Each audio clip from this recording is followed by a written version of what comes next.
Olá, nesse vídeo eu quero apresentar um panorama sobre a música eletroacústica e alguns de seus desenvolvimentos mais recentes, principalmente o que eu trabalhei durante meu doutorado, que eu finalizei no final do ano passado, sobre a possibilidade de criação de música eletroacústica para a realidade virtual.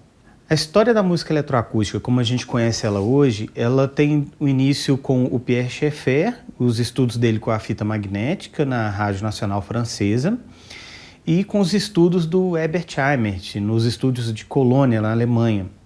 Lá ele trabalhava com geradores de sinais, geradores de ruído, filtros e outros dispositivos que estavam se desenvolvendo na década de 1950. Denominamos de música eletroacústica aquela música que depende de um dispositivo eletroeletrônico para sua realização.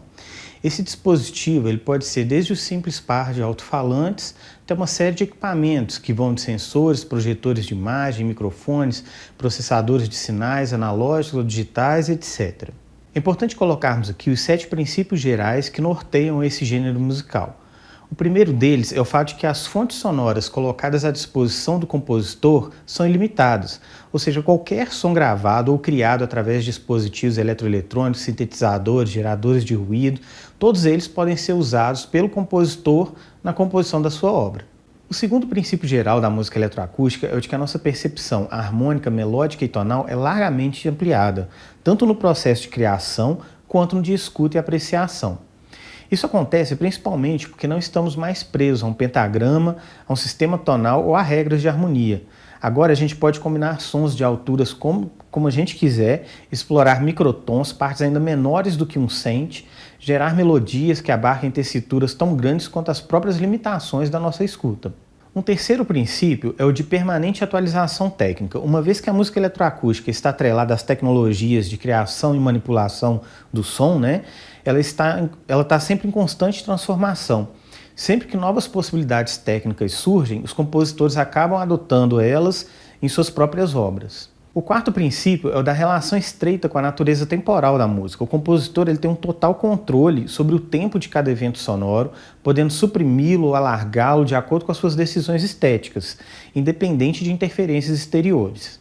O quinto princípio da música eletroacústica diz respeito ao fato de que o próprio som é o material da composição, ou seja, o compositor está atuando diretamente no que vai ser ouvido pelos espectadores, sem intermediários, sem interpretações de uma escrita ou de um performance. O que se ouve é o que o compositor realmente quis que fosse ouvido, nada mais e nada menos.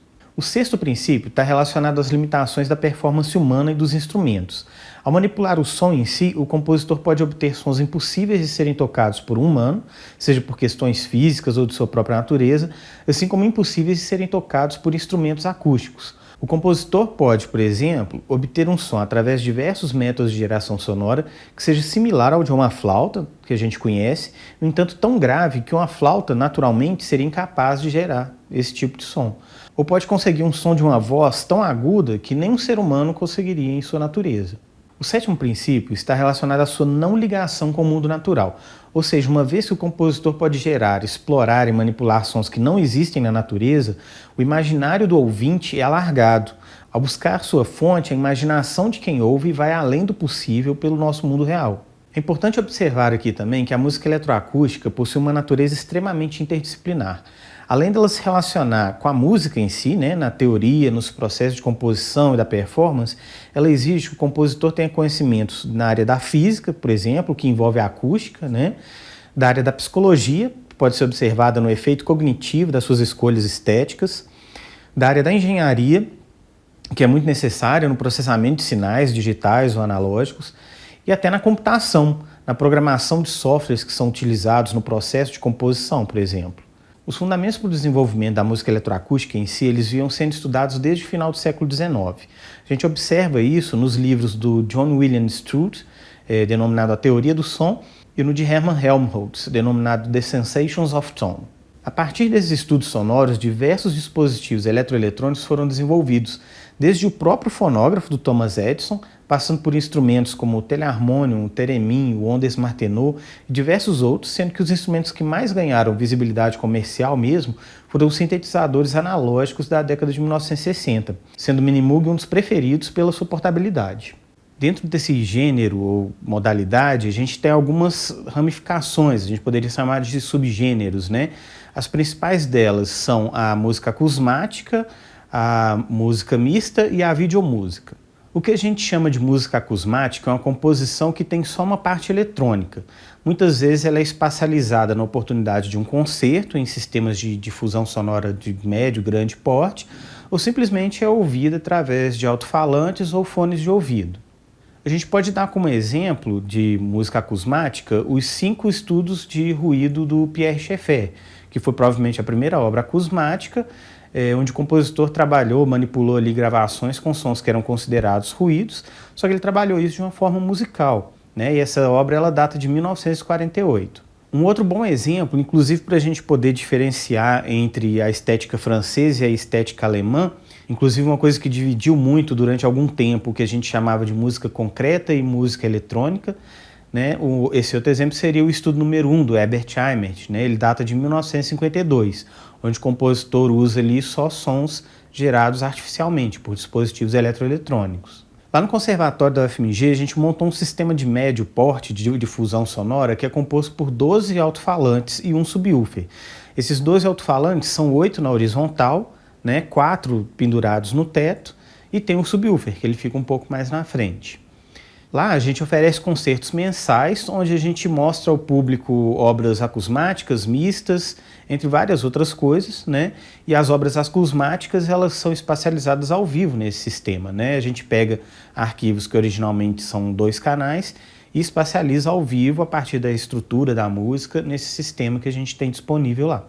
O que a gente chama de música mista é aquela obra que ela é composta com a parte eletrônica, que é pensada para ser tocada pelos alto-falantes, juntamente com o instrumento acústico, que vai ter a sua própria partitura para ser seguida, tem pontos de sincronismo entre as partes para servirem de referência tanto para quem está tocando quanto para quem está manipulando ali o som eletrônico, né, a parte eletrônica. A primeira obra a propor essa mistura entre sons eletrônicos e uma parte acústica foi a obra Musica Suddile Dimensione, do Bruno Maderna, que é um compositor italiano, e essa obra data de 1952. A terceira modalidade seria aquela em que a parte sonora é apresentada junto com o material visual. Muitos autores chamam essa modalidade de videomúsica ou música vídeo, visual music, música visual, entre diversos outros termos. A obra Poème électronique, de Edgar Varèse, é provavelmente a primeira obra a ter essa parte eletrônica junto com a parte visual. A parte eletrônica ela foi espacializada num espaço pensado especificamente para isso, que foi o pavilhão Philips, né? E ela era tocada pelos alto-falantes, diversos alto-falantes dentro do pavilhão, junto com imagens que eram imagens em movimento ou estáticas, projetadas nas paredes do edifício. Obviamente, a gente pode ter obras mistas com vídeo também, como é o caso da obra In Tempore, do compositor português João Pedro de Oliveira. Nessa obra a gente tem um vídeo sendo projetado no corpo do piano, um pianista tocando material escrito na partitura e seguindo com um clique no fone de ouvido, e tem um material que é a parte eletrônica que é reproduzida por alto-falantes. Essas 3 principais modalidades de música eletroacústica, elas podem ser pensadas para ser executadas em tempo diferido, né? Ou seja, sem a criação de novos materiais durante sua execução ou performance, ou com processamento em tempo real. Quando a gente fala que a obra tem processamento em tempo real, um computador fica rodando um algoritmo, né, específico criado pelo próprio compositor para gerar esse material novo durante a execução da obra. Muitas vezes recebendo sinais dos intérpretes, recebendo sinais do compositor manipulando o computador ali, o algoritmo durante a performance, né? Algumas obras, inclusive, elas dependem de uma performance interativa com o computador para ela poder acontecer. Um bom exemplo desse tipo de obra é a Pandora, do professor Sérgio Freire, onde a gente tem os gestos que são produzidos pelo intérprete, são reconhecidos por um computador e ele gera sons que são mandados para um alto-falante que está dentro da caixa clara. Então todo o som que a gente ouve na performance vem da caixa clara, sendo todos gerados por um computador e controlados por esses controles, por esses gestos do performer. Muitas das tecnologias exploradas na música eletroacústica, considerada por muitos como uma arte experimental e tudo mais, foram adotadas também por diversos artistas da música pop e do rock. Um bom exemplo dessa assimilação a gente encontra na utilização dos sintetizadores por músicos do rock dos anos 60, por exemplo. Entre eles a gente pode mencionar o Brian Eno, o Keith Emerson, do Emerson, Lake and Palmer, o Rick Wakeman, que foi tecladista do Yes e teve uma carreira solo, o Vince Clarke, do Depeche Mode, Chris Lowe, do Pet Shop Boys, Nick Rhodes, do Duran Duran, entre vários outros. Tanto a banda Kraftwerk quanto Bob Marley, por exemplo, utilizaram muito o Minimoog, que foi um dos primeiros sintetizadores analógicos portáteis, né? E o DX7, que foi o primeiro sintetizador baseado em síntese FM e que foi largamente explorado por essas bandas, tipo Kraftwerk, o U2, The Cure, o Beastie Boys. A gente não pode deixar de citar também o que ficou conhecido como Plunderphonics, que nada mais era do que uma colagem de gravações com o intuito de criação de uma nova obra. Digamos assim, como uma prerrogativa composicional. Os mesmos processos que foram utilizados por Schaeffer nos seus estudos de ruído lá nos anos 50, né, foram explorados por John Oswald em 1985 para colocar em xeque agora as próprias noções de originalidade e identidade, o que trouxe à tona, inclusive, diversas discussões sobre direitos autorais. Por ser uma modalidade artístico-musical estreitamente relacionada com as tecnologias de uma época, a música eletroacústica ela se desenvolve continuamente. E muitas obras que foram feitas em determinados períodos é muito facilmente a gente identificar, oh, isso é dos anos 60, isso é dos anos 80, isso é mais recente, dos anos 2000, né? Um dos desenvolvimentos dos quais nos aproximamos durante o período do doutorado foi a de criação desse tipo de música para sistemas baseados em realidade virtual. Inicialmente, a gente denominou essa modalidade emergente de música eletroacústica audiovisual para a realidade virtual. Foi um termo adaptado de um trabalho do Andrew Hill, que é um pesquisador da Universidade de Leicester. Para a reprodução dessa música, a gente precisa apenas de um smartphone com capacidade de reprodução desse material em 360 graus, e a maioria dos aparelhos desenvolvidos nos últimos 5 anos tem essa capacidade. A gente vai precisar também de um óculos para a realidade virtual, que pode ser sofisticado, tanto um da Vive, um do PlayStation, mas pode ser um relativamente simples, como o cardboard do Google, que ele é feito de papelão e tem simplesmente o intuito de alojar o smartphone e o posicionar corretamente na cabeça do usuário para que a interação ocorra naturalmente, né? E a gente vai precisar também de um fone de ouvido, que vai reproduzir o material criado pelo compositor originalmente em 360 graus em 2 canais de áudio, né? Sendo que esses 2 canais de áudio eles se adaptam continuamente ao movimento da cabeça do ouvinte para dar essa percepção de 360 graus de campo sonoro. Obviamente, o processo de composição não é tão simples quanto o de reprodução. Eu vou mostrar um vídeo que eu fiz para demonstrar como é o processo de composição de uma obra. Essa composição minha de 2016 foi criada a partir de um som gravado de um estalinho, esses de festa. Vocês vão observar que ao longo da peça esses estalinhos se aglomeram para transformar em sons de uma fogueira estralando, de água borbulhando, até de fogos de artifício. As possibilidades mais simples de manipulação utilizadas nesse processo são a de juntar cópias desse som, de manipular sua altura, fazendo com que ele fique mais grave ou mais agudo, de tocá-lo de trás para frente, aumentar sua duração com ou sem o auxílio de um reverberador, né, entre outras. Depois da criação de um pequeno gesto musical, vou mostrar a seção da obra aberta para vocês terem uma ideia de como é o todo, com automações de atuação de plugins, mandadas auxiliares para diversos efeitos.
Voltando às possibilidades expandidas pela música eletroacústica audiovisual para a realidade virtual, a gente observa que o compositor tem à sua disposição agora uma área muito maior para dispor e combinar os materiais, tanto visuais quanto sonoros, que foram escolhidos para compor sua obra. Uma vez que aquele processo artesanal de trabalhar com material sonoro já se mostra demorado e detalhista quando as obras são planejadas para reprodução em 2 canais, quando exploramos um campo tridimensional, a gente tem, além do trabalho de manipulação e combinação dos objetos em si, um trabalho muito mais detalhista do posicionamento das fontes sonoras em todo o campo sonoro tridimensional disponível. E quando trabalhamos com imagens e movimento, novas relações podem surgir, também a serem exploradas de forma estética pelo compositor. Para entender um pouco como fazer essas relações, a gente vai adotar uma proposta resumida de classificação das relações entre som e imagem. Ela foi apresentada por Nicholas Cook e ela se baseia em 3 tipos de relações. Segundo ele, o som e imagem eles podem se relacionar através de uma concordância, uma discordância ou uma complementação. No entanto, agora a gente tem 2 dimensões espaciais na obra. Uma delas a gente denomina de espaço extrínseco, que é um conceito que a gente adotou do Henriksen, né? Que está relacionado com o posicionamento das fontes sonoras e visuais no espaço em si, nesse ambiente 360 graus. E o outro espaço é o que a gente chama de espaço intrínseco, que é um conceito que a gente adotou do Michel Chion, que ele está relacionado aos campos perceptuais descritos por Schaeffer no seu Tratado de Objetos Sonoros. A gente percebe que muitos dos trabalhos direcionados a relações entre som e imagem, eles estão partindo sempre do que a gente chama de espaço intrínseco, que engloba aí os parâmetros de altura, duração, intensidade, timbre, textura do objeto sonoro em si, né?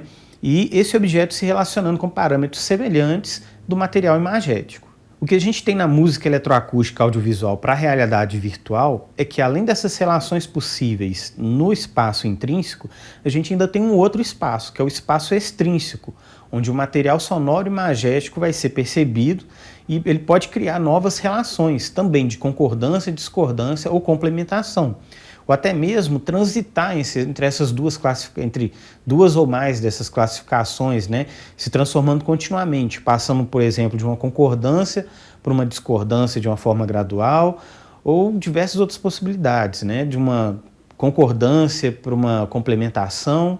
Um outro ponto importante a ser mencionado aqui está relacionado com a criação de gestos básicos nesse espaço, que é disponibilizado para o compositor por esses dispositivos de realidade virtual.